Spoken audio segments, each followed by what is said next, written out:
To find hidden associations in databases, the Apriori algorithm uses a bottom-up, iterative approach, exploiting a key property: any subset of a frequent item set must also be frequent. The core mathematical intuition is monotonicity. If an item set like beer in diapers is infrequent, any larger transaction containing them is guaranteed to be infrequent, allowing us to prune search space early. The algorithm executes in 4 distinct phases: generate single candidates, count their occurrences in the database, prune those below our minimum support threshold, and join survivors to form larger candidates. Let us trace an example with a minimum support of 2.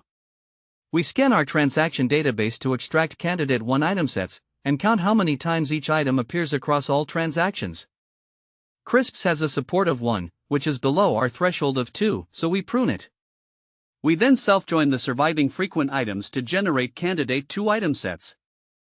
Finally, we scan the database to find the support of these double item sets. Beer in diapers occurs twice, and diapers in cola occurs twice. We stop here because no frequent 3 item set candidates can be formed.